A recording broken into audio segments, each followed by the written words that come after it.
So I've tried recording this video multiple times, and that's been really hard for me because, like, honest to God, dude, this video is fucking gonna be a lot for me to talk about. If you guys can't tell, this mostly is not gonna be a YouTube update. It's more gonna be a mental health update, which I know that ain't any better, but like, shut the fuck up. Y'all get to hear what's going on in my life. Yay. So yeah, as you guys could tell, it's been nearly 3 months since I've last made a video, and the last video was my update and me calling out a former friend of mine that, for the sake of my mental health, I'm not gonna say by name necessarily, but refer to him as you know who, because a lot of you guys found me because of this. And well, yeah, I hate it. You know, it is what it is. It's sadly something that happens if you're a victim of another content creator and you yourself are a content creator. So you just gotta take that fucking L. But let's talk about shit. If you guys couldn't tell, I have not been uploading in the past few months, partially because of this. You know, I can't deny, me calling out you know who was really hard for me. Because y'all gotta remember, this wasn't just some guy that was in my life. You know, he wasn't just like a friend or anything like that. Yes, he was a friend who did not properly have boundaries on me. And looking back, I'm gonna admit it now, because y'all kept saying it. And as much as he kept denying or anything, and I'll admit I kept denying it, yeah, he groomed me. He fucking groomed me. Because, like, he desensitized a lot of that sort of stuff around me and was heavily inappropriate towards me. I do think he kept some sense of control the moment it was, like, live streams of mine, because I'm very strict about my own YouTube guidelines, so he knows that, you know? But I think the moment, like, looking back, he kind of was always just weird towards me. And I think the only reason he never tried going into some extremes is because I was very openly queer. I have been always openly queer and was the entire time we knew each other. Granted, he still kept fucking misgendering me because he only referred to me as she, her pronouns when I am non-binary and go by he, she, they. I do tell people, use them interchangeably. Don't just overuse one or even two of the pronouns. Please use all three sets, because I literally am so fucking uncomfortable about that. I won't deny I'm very feminine, not only because of my own voice, but because of my own appearances. I am very, like, feminine looking. I wear pink all the time. Right now, I'm literally wearing, like, Juicy Couture magenta sweatpants that I found at a thrift store. That is, like, that's, like, peak fucking femininity, you know? Especially Y2K 2000s era of fashion. But, like, you know, even so, despite how feminine I am and everything, I am not a girl. I'm not a woman. I haven't identified as a woman in 6 fucking years now. And I came out like 5 years ago. So, you know who should have known. But yeah, I think because of how openly queer I've always been, he never went further. Obviously, that we don't know confirmation because, like, he's never really tried, like, saying anything further. But even so, it's like, I won't deny, I do question a lot of his treatment towards me. Looking back still, it is something I suffer in silence about every single day of my life, and have been for nearly half a fucking year. And it's fucking, I'm not gonna deny it, it's felt humiliating coming out about all this stuff, because, you know, I am someone who's already a victim in my personal life of abuse. Because if you guys don't know, In my personal life, I am the oldest of 4 children. I have 3 younger siblings, 2 sisters, and a brother. I have parents who are extremely overly religious, specifically Catholic, which, by the way, nothing against Catholics. Y'all are chill with me a lot of the time. I grew up in an area that has a lot of Catholicism being the main religion, but even so, some people were chill, some were really fucking pieces of shit, some were straight up bigots. And I could say that because, like, I grew up in an upper middle class Catholic family. You know, it's something I'm allowed to say. But growing up, you know, I grew up like that. I had a very religious upbringing, and my parents are very homophobic, very transphobic, and have abused me because of this. As well, they have emotionally neglected a lot of my needs as an autistic person growing up. As even now, still, despite the fact that, one, I'm gonna be 19 next month, and two, you know, I I literally tell them my wants and needs as a disabled person, and they don't listen to me. They try to make sure I comply with every little thing I have to say and do because I'm the oldest sibling. I have to sacrifice every little thing in my fucking life for them. Not even for my siblings, which, like, look, man, I'm able to compromise with my siblings. My siblings are all very understanding. Even the youngest, I'm not going to say the name publicly, for a lot of reasons, for privacy reasons mostly. But basically, my siblings are really young.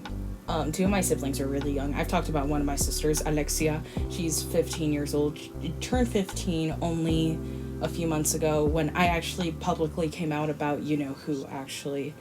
But even so, like, I comply with them when it's needed, and they're very understanding. They comply with me sometimes when it's needed. You know, that's siblings for you. You know, you either love each other to the fucking end like crazy, or you'll want to murder each other. That's just siblings for you. I fucking love that energy. And, you know, I've probably had the closest relationship with my siblings in a very long time, and it's been really strong in recent years. But, like, even so, my parents are very... They neglect me a lot. They neglect my needs. They don't neglect me necessarily, but they neglect my needs. And they've been extremely bigoted. They have mostly done a lot of manipulation, a lot of victim blaming, a lot of stuff like that. I have been physically abused a few times. Nothing too bad to the point where it still scars me. There is, like, one scar that I do think is in my mouth, but the problem is that because it was from when I had braces, and when I had braces, I had gotten a lot of injuries that I still have to this day. I cannot tell which one is that one necessarily, but from what I could possibly tell, it's somewhere on, like, the upper right or lower right of my gums and inside of my mouth, which is not fun to look back on, you know? But even so, I am a victim in real life, so, you know, to be taken advantage of by someone I was really close to, it was a lot. It really was, you know? Like, I viewed this guy as a brother. I viewed him as one of my closest friends. I talked to him growing up near daily, and he gave me a voice acting role that I was obsessed with doing and loved doing. I had such a drive and passion for this character that, like, I did embrace it. I loved her as a character. It was never because of like the ego or like the reputation it gave me. It definitely gave me people who followed me because of that specific role, and that I could appreciate.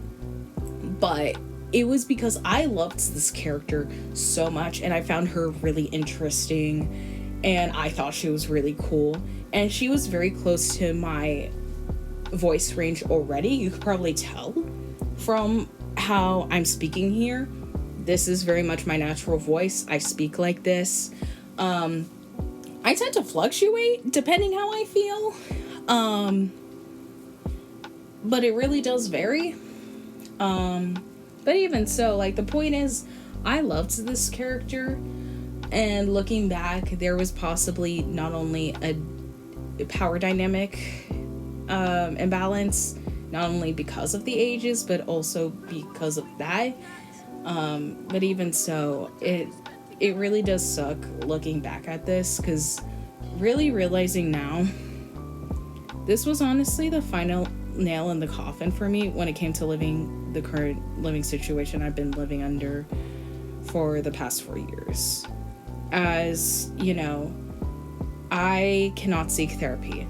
I can't just, go talk to a therapist about all my problems. I could just report them to the authorities. I can't do that shit. I can't. Guess why? Because I live in such an abusive situation where my own parents were the ones that got, like, told, yeah, you're just doing the right thing, when I tried calling CPS because I was suicidal and talked about my issues of when my parents realized I was trans to a school therapist. I'm not even fucking joking. That is a real thing that did happen to me. When I was 14, my parents realized I had found out from snooping on my fucking phone nonetheless. Yeah, there's a lot of things, by the way, that, like, technically would be considered crimes under them. Not only abuse, but also destruction of property, as my iPad and my Switch were bought by me. My Switch was bought half and half by me and one of my sisters.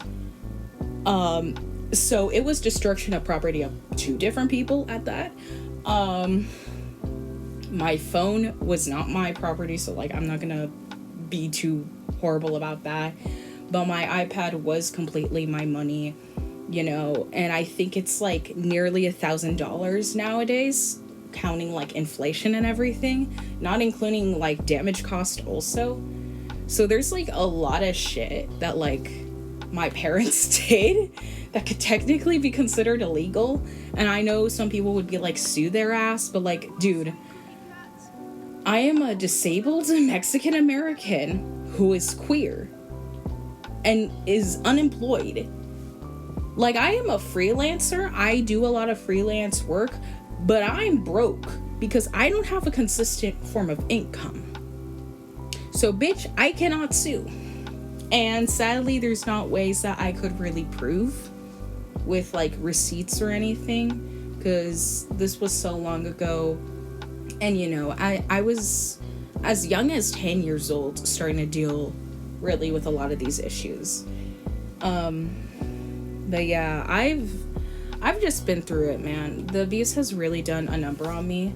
So, like, I think everything that happened to me with calling out who, it was really just the final nail in the coffin. I am still trying to do YouTube content. I'm still trying to voice act. I'm still trying to do some animation work and artwork. Whether it's stuff that is paid or unpaid and completely for fun.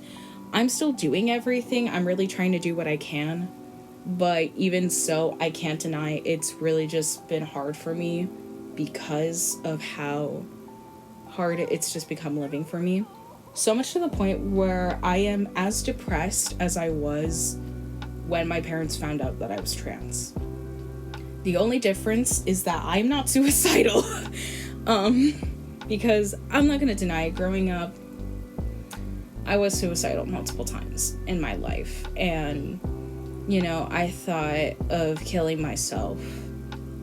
For the longest time, I only would tell myself I should continue living because of my siblings, never for myself and what I wanted. But nowadays, over the years, I had, thanks to all the friends I have in my real life, in my online life, I actually feel a sense of worth. Not because they're my sense of worth, no. They just taught me what my self-worth is, you know? I want to live for me. I want to grow old. I want to spend the rest of my life with Jack. My fiance, who I got engaged to a month ago, and proposed to. I want to have kids someday in the future. I want to make my own original stuff. I want to make a cartoon. I want to direct. I want to create. I want to do a lot of things. There's so many goals I have in life that I want to achieve. And I learned what my own worth is. I know that I'm a person worth living. Life is valuable. It is a beautiful thing. I'm not going to deny it is incredibly depressing with how the world is right now. It's really sad. A lot of genocide is happening. Ethnic cleansings are happening. Especially with the country that I live in, the United States, it has been taking advantage of a lot of countries, in some way, shape, and form. Palestine, Congo, Venezuela, Mexico, Cuba. So many different countries could honestly be named with how being taken advantage of they are by different places. Not even just the United States, also Israel or even Saudi Arabia. There's a lot going on in this world. It is depressing. But even so, I know what my worth is, and I want to try living. I want to move out. I have felt the want and need to move out for literal years now. And because of that, as much as I hate saying this, I will be doing a GoFundMe again. And I won't be alone in this, as this time around, it won't just be for myself. It will also be for my fiance, Jack. We are wanting to possibly move in together sometime next year, or if it really has to, 2028. We want to try to find a way to make it seem reasonable to our families that, we got jobs, they're paying us decently, and we're able to get the fuck out of here. It's gonna be hard because we are both unemployed right now. I dropped out of college in December because of everything that was happening to me with who, as well as just my overall mental health. And honestly, I think I did also realize that just college wasn't for me. I would maybe want to try going back to college when I'm in a better state of mind, but I don't know. We'd really have to see. It's hard right now. But yeah, for me, I'm a college dropout. Jack, because of how their school curriculum was did drop out in senior year of high school, so it's kind of a weird area, which I know a lot of people have stigmatization towards dropouts. Believe me, I understand. I grew up in an immigrant family, but I do think, being a dropout does not take away your value as a person. And sadly, there could be a lot of reasons as to what could cause that. But even so, I want to try to do whatever I can to make sure my safety as well as Jack's are able to be put up in priority. So hopefully in a few months, I will have a GoFundMe for both me and Jack to move out of where we live at some point, and hopefully be able to leave. The thing would be that Jack is gonna be moving down here to California, as I do have younger siblings, and we want to make sure that their safety is also put in priority in some way. So basically it's like, if anything were to happen to my siblings, where they'd get harmed, they'd be threatened to be kicked out, or even if they were to be kicked out, they would have me and Jack to get them out of here. You know, I want to have that insurance, not like the financial kind of insurance, but like the insurance of like making sure that my siblings are safe. It's a weird situation and it's really hard. I can't just look out for myself. Jack can't just look out for themselves. We have to kind of also look and take care of others, which makes it a really hard situation, especially with me, because these are my siblings, and there's 4 people that are such big priorities in my life, and those people are Jack as well as my siblings.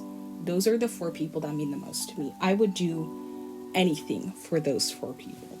You know, there's plenty of people I do a lot of things for, but those 4 people are like the main priorities of my life. And I have a lot of friends that I know would be willing to help out, which does mean a lot to me. But yeah, hopefully in a few months, once we figure out where to possibly go to, once we move in together, we'll be looking into that. The money would be to help us move out and maybe pay rent for the first few months, depending how things go, because at that point we'd maybe have to look for new jobs, especially Jack most likely, because California is very lenient where you could probably get a more online job and you'd be able to be insured to keep your job for a long time. But it really just depends where you work and everything. So we're trying to figure a lot of things out. It's hard. But yeah, I'll let you guys know in the future. I'm gonna try uploading hopefully next week. I'm really sorry overall just how everything's been. I do also want to correct something, by the way, when it comes to you know who. I came to the realization that I accidentally kept saying 3 to 4 years, almost 4 years of knowing him, when in actuality it was 2 years, almost 3 though. Which is my bad. That is purely my bad. While we did meet when I was 15, I was gonna turn 16 like a few months after we met, and he was 18 turning 19, which was 2 years. But yeah, also this is the closest I'll say it on like YouTube, at least here on my channel. His response video was just really fucking horrible. I'm sorry, I have to say it. The fact that he said that I consented when I was a minor for most of the friendship is fucking wild to me. Also, him trying to put blame on me a lot was insane. Saying, hey, she could have told me when to stop. Bro, I did sometimes, and even if I were to, you still wouldn't listen to me. It's low-key supposed to be you, because you're the adult. I barely became an adult like last fucking year. And even so, guess what, bitch? I have other priorities. I am focusing right now on a fiance. I am focusing right now on ensuring a job for myself. I am trying to move the fuck out. You know, I have a bunch of shit going on in my life, so how about you shut the fuck up? I'm sorry, just I'm really pissed. I'm in a very petty mood. I haven't felt like this in a very long time. So like I've been really fucking pissed. But yeah, I'm gonna try to get better soon. Crossing Bounds, I will likely put up another casting call for, because we are very low on artists. We only have 5 artists right now on the team, myself included. I will maybe put in a doc in the description, so that way those who want to join the project could look into how. And pretty soon I'll put up a casting call again for voice actors and artists to get everyone Scripts are almost done and everything, but yeah, I'm really sorry for the delay and everything. Just life's been a fucking bitch. But I am working on my video essays again. I'm working on the Bride and Daughter of Discord video, so that's something. But yeah, I'm working again, and I'm happy to be back. So fully expect videos up on like a weekly, bi-weekly basis. I'm gonna figure that shit out soon. By April. But yeah, I shall hang out. Bye.